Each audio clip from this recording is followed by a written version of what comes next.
Hi. We obviously have Raheem Sterling back from injury, who played in the last couple of games. It's obviously still early days, probably still getting into the flow of things. What have you made of his performances of late, and what more do you expect to do going forward with obviously the injuries in the front line? Yeah, for sure, we can get a lot from Rush. We are getting much more than we used to get in a few weeks back. Obviously, his involvement has been much higher, and it's going to be capital. Obviously, now he's got more rhythm and more minutes. He had an injury that he's coming back from, but overall, I think that he can give us a lot. We've seen with Gabriel, especially from set pieces, he scores once again. In terms of centre-backs across this country and just football in general, how much of a threat is he as a centre-back in terms of scoring goals? It's quite extraordinary. At the present time, very much when you look at his numbers and the type of goals and the occasions when he has scored the goals, very important goals as well. So he will be right up there. Jordan? Hi, Mikel. It must be really hard to balance what you now need to do in January with what you want to do in the summer. And have you been given assurances that if you spend money in January that won't affect your budget in the summer or what you plan to do in the summer?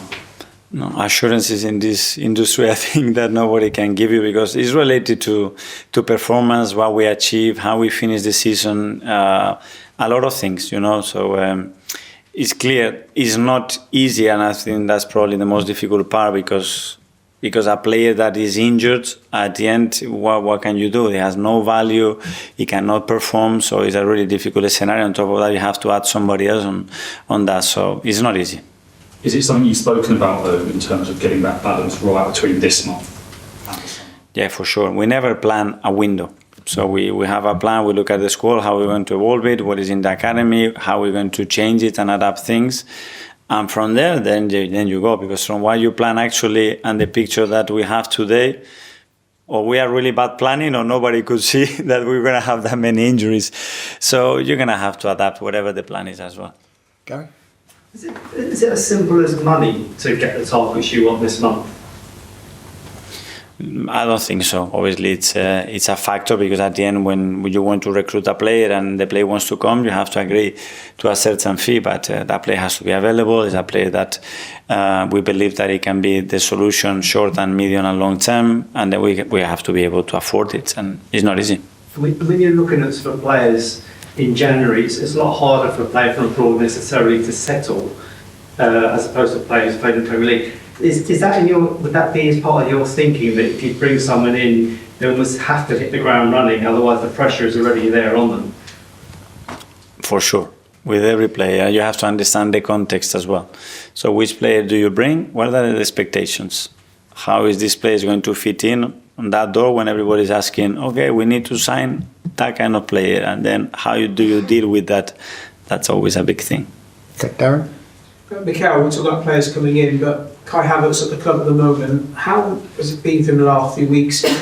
Not a great couple of weeks on the pitch for him. I mean, love to rest him, I'm sure, but it's needs must. I enjoy to work with him, honestly. And I wish that you could spend some time with him and the players around him and the people around him. That's why we all love him, you know, because he just looks forwards, you know, he takes it in the chin, he works harder, and he tries again. And like him, anybody else, because about in football, what you've done today or 3 weeks ago, it doesn't matter. It's about, okay, now against Aston Villa, what we can produce. We're going to be judged on that. That's it. So let's look forward to that. And finally, John? You mentioned the crowd had a different bite and a different body language. Like yours, you know, that you are like this. I love that. No?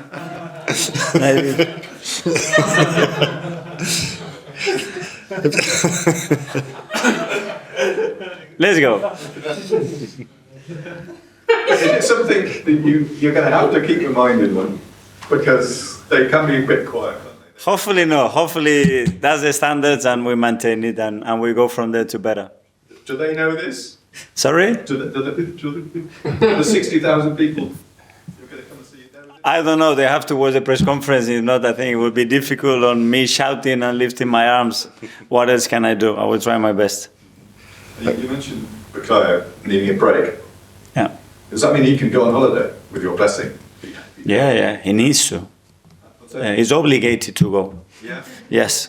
with his girlfriend, with his family, that he can choose on his own, but he needs to get away for a few days and refresh. And he can still do a lot of things on the rehab because it's the perfect stage right now, but I think it's going to make him really good.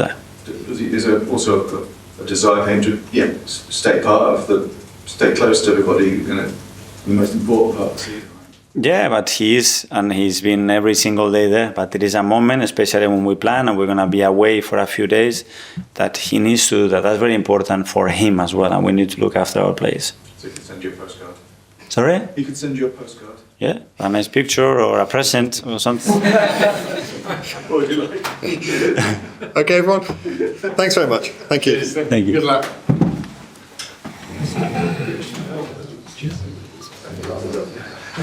Yes.